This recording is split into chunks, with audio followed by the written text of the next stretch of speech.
अस्सलामुअलैकुम ख्वातीन व हज़रात, कैसे हैं यार? ठीक ठाक है, फिट फाट है। We are finally back with another vlog. और आज की इस वीडियो में जनाब हम बात करने जा रहे हैं expected second merit list of COMSATS university Lahore campus. जी बिल्कुल, ये वीडियो आप लोगों के लिए बहुत ही ज़्यादा इंपॉर्टेंट है अगर आप कॉमसेट्स यूनिवर्सिटी लाहौर में एडमिशन लेना चाह रहे हैं। और इससे आपको ये चीज़ क्लियर हो जाएगी कि क्या मैं जो एक्सपेक्टेशंस लगा रहा हूँ क्या वो सही है या नहीं। क्या मुझे वाकई में दूसरी मेरिट लिस्ट का वेट करना चाहिए या मैं दूसरी मेरिट लिस्ट का वेट करके अपना टाइम ज़ाया कर रहा हूँ और मुझे किसी और यूनिवर्सिटी की तरफ स्विच कर देना चाहिए। वीडियो आप लोगों के लिए बहुत ज़्यादा इंपॉर्टेंट होने जा रही है। लिहाजा अभी तक आप लोगों ने अगर इस वीडियो को लाइक नहीं किया, लाइक वाले बटन को प्रेस कर दो। चैनल पे नहीं हो तो चैनल को सब्सक्राइब कर दो और ये वीडियो उन दोस्तों के साथ लाजमी तौर पर शेयर करो जिनका कॉमसेट्स यूनिवर्सिटी लाहौर में एडमिशन लेने का दिल है। नंबर वन चीज तो ये कि कॉमसेट्स यूनिवर्सिटी लाहौर कैंपस के आर्किटेक्चर और इंटीरियर डिजाइन के मेरिट लिस्ट ओपन मेरिट के 12 अगस्त या 12 अगस्त के बाद इशू किए जाएंगे। नंबर वन चीज, same is the case with MS और पीएचडी, दोनों की मेरिट लिस्ट आप लोगों को 12 अगस्त देखने को मिलेगी। और मैं लेबर कोटा के बारे में भी बात करूंगा और मैं ये भी बताऊंगा कि किन किन डिग्रीज के मेरिट ड्रॉप ना होने के बराबर हैं। कॉमसेट्स यूनिवर्सिटी लाहौर में आप लोगों को 4 डिग्रीज ऐसी देखने को मिलेंगी सेकंड मेरिट लिस्ट में कि जिनके मेरिट्स ना होने के बराबर ड्रॉप होंगे, यानी कि पॉइंट्स में गिरेंगे। तो जो लोग 1%, 2% या 3% ड्रॉप एक्सपेक्ट कर रहे हैं, लिहाजा उनसे गुजारिश है कि किसी और यूनिवर्सिटी की तरफ रुजू करें। सबसे पहले हम बात करते हैं बीएस अकाउंटिंग एंड फाइनेंस के बारे में। तो उसका पहली मेरिट लिस्ट में भी हमें मेरिट 50 देखने को मिला था। और ये चीज keep this thing in mind कि कॉमसेट्स यूनिवर्सिटी में कम से कम मेरिट 50% होता है। एयर यूनिवर्सिटी में मेरिट 40 में भी जाती है, लेकिन कॉमसेट्स में मेरिट एक फॉर एग्जांपल ये आपके पास ना, बल्कि इसकी क्या एग्जांपल दूं मैं, फॉर एग्जांपल आपके पास किसी चीज की बेस ही 50% है, इससे नीचे मेरिट्स नहीं जाते कॉमसेट्स में, चाहे आप कोई भी कैंपस उठा लो, ये रूल है, ठीक है। एयर में चले जाते हैं, 45 में भी जाते हैं, 47 में भी जाते हैं, लेकिन कॉमसेट्स में नहीं जाते। खैर, अकाउंटिंग एंड फाइनेंस का पहली मेरिट लिस्ट में भी 50% था, तो दूसरी मेरिट लिस्ट में भी 50% ही रहेगा। मेरिट कभी भी नेक्स्ट मेरिट लिस्ट में बढ़ता नहीं है, कम ही होता है, ठीक है। बीएस इकोनॉमिक्स का पहली मेरिट लिस्ट में हमें ये देखने को मिला 55.64, जबकि दूसरी मेरिट लिस्ट में 53.5 हमें देखने को मिलेगा, 53.5 या उससे अबव देखने को मिलेगा। BS economics with data science यानी कि बीएस इकोनॉमिक्स विद डीएस का मेरिट हमें पहली मेरिट लिस्ट में 79.72 देखने को मिला, जबकि दूसरी मेरिट लिस्ट में 78.2 अबव देखने को मिलेगा। बीएस मैथ्स के बारे में बात की जाए तो पहली मेरिट लिस्ट में उसका मेरिट हमें 50.29 देखने को मिला, जबकि एक्सपेक्टेड है कि सेकंड मेरिट लिस्ट में इसका मेरिट 50.2 अबव होगा। बीएस फिजिक्स में हमें जो मेरिट देखने को मिला वो 52% देखने को मिला और सेकंड मेरिट लिस्ट में 51.3 अबव हमें देखने को मिलेगा। बीएस साइकोलॉजी के बारे में अगर हम बात कर लें तो पहली मेरिट लिस्ट में इसका जो मेरिट है वो 51% हमें देखने को मिला, जबकि दूसरी मेरिट लिस्ट में इसका मेरिट हमें 50.2 अबव देखने को मिलेगा। बीएस केमिस्ट्री के बारे में बात कर ली जाए तो 52.94 हमें फर्स्ट मेरिट लिस्ट में इसका मेरिट देखने को मिला, जबकि दूसरी मेरिट लिस्ट में हमें इसका मेरिट 51.7 अबव देखने को मिलेगा एक्सपेक्टेड। बीएस स्टैट्स के बारे में बात की जाए तो पहली मेरिट लिस्ट में इसका मेरिट 51.91 था, जबकि एक्सपेक्टेड है कि सेकंड मेरिट लिस्ट में इसका मेरिट 51.2 अबव देखने को मिलेगा, यानी कि बहुत ही कम ड्रॉप है भाई। बीएस इंग्लिश के बारे में बात कर ली जाए तो 50.54 फर्स्ट मेरिट लिस्ट में देखने को मिला और 50.2 अबव आप लोगों को सेकंड मेरिट लिस्ट में एक्सपेक्टेड है कि देखने को मिलेगा। BS media and communication studies के बारे में बात कर ली जाए तो 50.11 फर्स्ट मेरिट लिस्ट में और सेकंड मेरिट लिस्ट में 50.02 अबव हमें देखने को मिलेगा। बीएस इलेक्ट्रॉनिक्स एंड कंप्यूटिंग ये वो फील्ड है जो कि कॉमसेट्स यूनिवर्सिटी लाहौर में पहली दफा इंट्रोड्यूस कराई गई और बीडीए भी कॉमसेट्स यूनिवर्सिटी लाहौर में पहली दफा इंट्रोड्यूस कराई गई। आपने ये चीज नोट की कि बीडीए, इलेक्ट्रॉनिक एंड कंप्यूटिंग और कुछ और डिग्रीज थी जिनके बारे में भी बात करता हूं। सबसे पहले इलेक्ट्रॉनिक्स एंड कंप्यूटिंग के बारे में बात करते हैं। तो पहली मेरिट लिस्ट में इसका जो मेरिट हमें देखने को मिला वो 75.82 देखने को मिला, जबकि दूसरी मेरिट लिस्ट में मेरिट 74.3 अबव एक्सपेक्टेड है कि हमें देखने को मिले। उसके अलावा अगर हम बात कर ले जाए कंप्यूटर इंजीनियरिंग के बारे में, बहुत से ऐसे लोग हैं जो कि 82 में भी कंप्यूटर इंजीनियरिंग का सोच रहे हैं कि 82 पॉइंट समथिंग में भी कंप्यूटर इंजीनियरिंग का हो जाएगा, लेकिन पहली मेरिट लिस्ट में तो हमें इसका मेरिट 84.15 देखने को मिला था और दूसरी मेरिट लिस्ट में इसका मेरिट 83.7 अबव हमें देखने को मिलेगा। इलेक्ट्रिकल इंजीनियरिंग वो वाहिद डिग्री है जिसका मेरिट पिछले साल से ड्रॉप हुआ है। इवन कि आप ये देखें कि जो डिग्रीज पिछले साल 50% पे हुआ करती थी उनके मेरिट्स भी 51, 52, 53 पे आ गए, इवन कि 55 पे भी आया, जैसे बीएस इकोनॉमिक्स का हो गया 55.64 आया।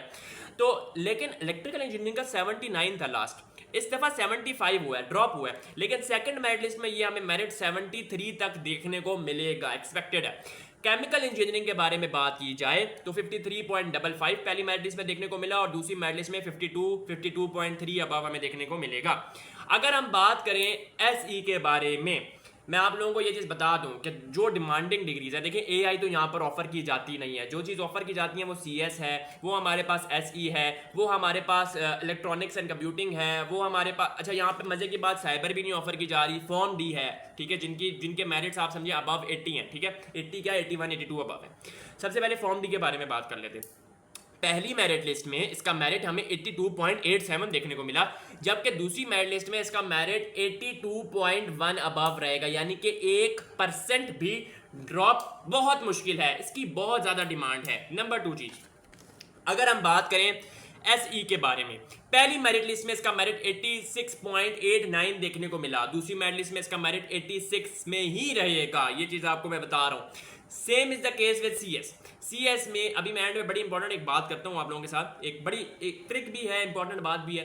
सीएस में 88.55 हमें पहली मेरिट लिस्ट में देखने को मिला, चांसेस हैं, बहुत ही कम चांसेस हैं कि ये 87 की लाइन में जाए। आई रिपीट, बहुत ही कम चांसेस हैं कि ये 87 की लाइन में जाए। इट विल रिमेन 88.1 88.17 अबव, ठीक है जी, ये चीज़ आप लोग माइंड में रख लेना। पहली चीज़, बहुत से लोग ऐसे हैं जो अभी तक बहुत कम सीटें फेल हुई हैं लाहौर में, जो सीधी बात में अगर आपको बताऊं हो रही हैं लेकिन थोड़ी सी कम है, ठीक है, डिमांडिंग सीट्स के अलावा की मैं बात कर रहा हूं, ठीक है। अब यहां पर नंबर 1 चीज, अगर तो आप फॉर एग्जांपल आपके पास 3 प्रेफरेंसेस आपने चूज की थी, बड़ी इंपॉर्टेंट चीज मैं आप लोगों के साथ डिस्कस कर रहा हूं, गलती नहीं करना यार, इसमें बहुत से लोग गलती कर बैठे। नंबर 1, अगर आपने 3 प्रेफरेंसेस चूज की थी, आपके पास पहली प्रेफरेंस थी सीएस, दूसरी प्रेफरेंस थी एससी और तीसरी प्रेफरेंस थी फॉर्म डी।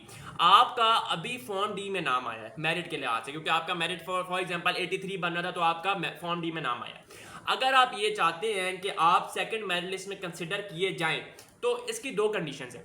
पहली तो ये है कि आप फीस जमा करवा दें, दूसरी ये कि आप फीस जमा करा करवाएं। अब इसकी 2 कंडीशंस क्या हैं मैंने बता दी। अब अगर तो आप फीस जमा नहीं करवाते और आप सेकंड मेरिट लिस्ट का वेट करते हैं, ये बात मैं बार बार नहीं बताऊंगा, बड़ी इंपॉर्टेंट है, तो फॉर्म डी जिसमें आपका नाम आया हुआ था वो तो गई, आपके हाथ से चली गई, वो सीट किसी और डिजर्विंग यानी कि नेक्स्ट पर्सन को दे दी जाएगी। अगर खुदा ना खास्ता एसई तक आपका मेरिट ना पहुंचा, यानी कि इतना मेरिट ड्रॉप हुआ ही ना कि वो आपके एग्रीगेट को मीट कर सके, तो आपका एसई से भी नाम चला जाएगा। यानी कि जो सीट आपको मिली थी, जिस सीट का ऑफर लेटर आपको मिला था, आपने उसको अवेल नहीं किया, वो सीट चली गई, और जिसमें आपको लग रहा था कि मुझे मिल जाएगा, उसमें भी नहीं मिला, तो वो भी गई। इसका मतलब है कि आपका कहीं भी नाम नहीं आया, you are cut off from COMSATS list. ये चीज़ आपको समझ आ गई। दूसरी चीज़ ये कि अगर तो आप, अच्छा डॉक्यूमेंट्स के बारे में बहुत से लोग सवाल करते हैं कि अटेस्ट कहाँ से करवाएं। किसी भी स्टैम्प फरोश वाले के पास भी जा सकते हैं, या फिर कोई भी गवर्नमेंट ऑफिसर है उसके पास उनकी अपनी स्टैम्प होती है, वो भी कर देते हैं। कोई यूनिवर्सिटी में नहीं स्टैम्प करके देगा, ये चीज़ मैं आपको बता दूं। लास्ट डेट फीस सबमिट करवाने की 12 अगस्त 2024 है। आपने जो चीज़ें सबमिट करवानी है वो मैं अगेन बता देता हूँ। आपने एनटीएस की चीज़ सबमिट, एनटीएस का रिजल्ट प्रिंटेड फॉर्म में सबमिट करवाना है। आपने एफएससी की मार्कशीट, एफएससी पार्ट 1 की मार्कशीट, उसके अलावा आपने मैट्रिक की मार्कशीट, उसके अलावा एफिडेविट और अंडरटेकिंग, सिर्फ उन लोगों के लिए जिनका सेकंड ईयर का रिजल्ट वेटिंग है। सुनने में आ रहा है कि आने वाले दिनों में रिजल्ट आ रहा है, लेकिन अभी आया तो नहीं है ना, तो आपने अंडरटेकिंग, एफिडेविट, स्टैम्प फरोश यानी कि स्टैम्प पेपर वाली दुकान से बनवा लेना है। ये चीज़ आपने माइंड में रखनी है। दूसरी चीज प्रोग्राम स्विच करना, यानी कि फॉर एग्जांपल आप उस प्रेफरेंस में जाना चाह रहे हैं जिस प्रेफरेंस में आप जिसको आपने अभी प्रेफरेंस रखा ही नहीं था। क्या करेंगे, यूनिवर्सिटी विजिट कर लें, उनसे कहें मैं ये प्रेफरेंस रखना भूल गया था, काइंडली मेरी प्रेफरेंस रख दें, वो रख देंगे। लेकिन ये सेकंड मेरिट लिस्ट के बाद काम नहीं चलता है। सेकंड मेरिट लिस्ट से मुझे याद आया कि जनाब कॉमसेट यूनिवर्सिटी इस्लामाबाद की थर्ड मेरिट लिस्ट नहीं इशू होने जा रही, और इनडायरेक्टली लोगों को कॉल्स रिसीव होना शुरू हो गई हैं कि आपका नाम आ गया है, आप काइंडली अपनी चीज़ें सबमिट करवा दें, आपका ऑफर लेटर अपडेट कर दिया गया है, आपका पोर्टल वगैरह भी अपडेट कर दिया गया है। इस तरीके से मैंने आप लोगों को बताया था कि इनडायरेक्टली किस तरीके से इशू की जाती है। मतलब इनडायरेक्टली इशू करने का मतलब क्या होता है कि आपको इंडिविजुअली कॉल्स आएंगी, मैसेजेस आएंगे या मेल आएगी, और आपका पोर्टल अपडेट कर दिया जाएगा। लिहाजा अपने पोर्टल को देखते रहिएगा कि हो सकता है आपका पोर्टल अपडेट हो जाए। Second cheese, last but not the least, COMSATS Lahore की तीसरी मेरिट लिस्ट आएगी, और जो जिन डिग्रीज के मेरिट्स 51, 52, 53 हैं, चांसेस हैं कि वो 50 एग्जैक्ट 50 में हो जाए। आपने चीज़ नोट की कि इतने ज़्यादा एप्लीकेंट्स हैं कि मजबूरन इनको 50% वाली डिग्रीज को भी 51, 52, 53 पे रखना पड़ा। ये चीज़ मैं आपको बताऊं कि पिछले 5 से 7 सालों में कॉमर्स यूनिवर्सिटी लाहौर में ये जितनी भी डिग्रीज 50% पे थी ना, वो 50 पे ही थी। 50% एग्जैक्ट इनका मेरिट हुआ करता था। आप कोई भी मेरिट लिस्ट उठा के देख लो, 2023 की देख लो, 2024 स्प्रिंग की देख लो, आप 2022-21 की देख लो, आप मेरे कम्युनिटी सेक्शन में जाकर देख लो, उनका मेरिट 50% हुआ करता था। लेकिन अब इतने ज़्यादा नंबर ऑफ एप्लीकेंट्स हैं कि उनके मेरिट्स अब बढ़ चुके हैं। खैर, ये मेरिट्स डिक्रीज हो जाएंगे इंशाल्लाह, आप लोगों ने टेंशन नहीं लेनी। और लास्ट में मेरी यही दुआ है अल्लाह पाक से कि जिन जिन के एडमिशन्स नहीं हुए, अल्लाह पाक उन सबको एडमिशन्स अच्छी यूनिवर्सिटी में उनकी डिज़ायर्ड डिग्री में दिलवाए और किसी को गैप ईयर ना लेना पड़े। आपसे मिलेंगे नेक्स्ट वीडियो में इसी दुआ के साथ कि इंशाल्लाह आप सबके एडमिशन अपनी डिज़ायर्ड डिग्री और डिज़ायर्ड यूनिवर्सिटी में हो जाएं। Till then take care and अल्लाह हाफिज़।